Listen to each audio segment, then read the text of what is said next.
Modern Spain is a landscape of rapid secularization. In the city centers of Madrid and Barcelona, the cultural rhythm is set by the digital economy and secular law, far removed from the nation's deeply Catholic history.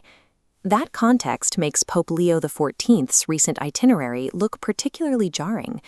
His schedule hopped from the halls of Parliament to a meeting with global superstar Bad Bunny, and finally to a youth vigil focused on the mythology of J.R.R. Tolkien. This creates a difficult tension for an ancient institution. To remain a relevant voice in a hyper-modern culture, the Church has to find a way to speak without either fading into the background or being ignored entirely. Pope Leo XIV approached this trip as a calculated masterclass in modern engagement. He used these 5 days to test a specific set of tools designed to cut through the noise of the 21st century. By breaking down the 5 specific moments that defined this pilgrimage, we can see exactly how the Vatican is attempting to map out its future. The first moment took place in the Spanish Parliament. Rather than wading into local partisan debates, the Pope used his address to lawmakers to pull the conversation upward, focusing on the broader philosophical responsibilities of the state.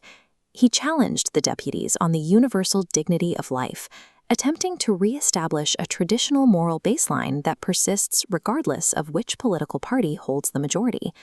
Almost immediately after that formal address, the Pope met with Bad Bunny.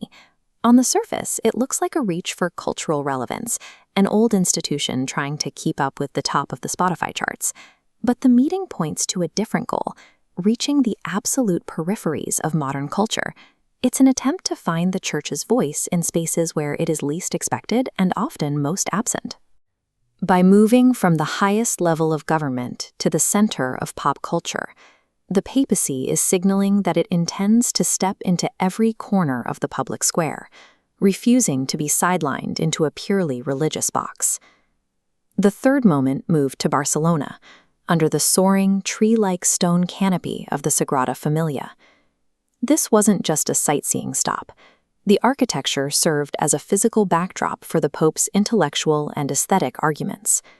He highlighted his encyclical, Magnifica Humanitas, which argues that human potential only reaches its full height when aligned with something divine and transcendent. However, that theological soaring was immediately met with a grounded, painful reality. In private, the Pope spent hours meeting with victims of institutional abuse. The visit acknowledges a difficult truth. The Church cannot speak about human dignity to the outside world, while its own internal crises remain unaddressed. Authenticity requires a direct confrontation with these failures.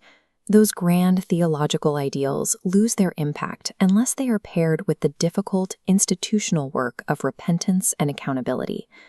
For the final moment, the Pope turned to the youth of Madrid, using a massive vigil to talk about the work of J.R.R. Tolkien. It was an unexpected pivot to the world of modern mythology. The goal was to take ancient truths and find a way to pack them into frameworks that a secular audience already recognizes and values. Standard religious terms act like a rigid block hitting a complex filter. Traditional dogma fails to pass the mesh of modern secularism.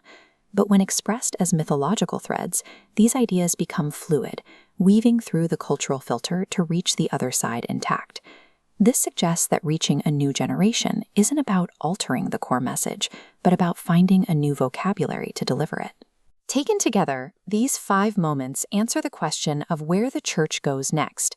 Under Pope Leo XIV, the institution is choosing a path of total engagement rather than retreat. There is a common assumption that a religious institution must either hide in a traditionalist bunker or dilute its doctrine to stay popular. This pilgrimage showed a different direction.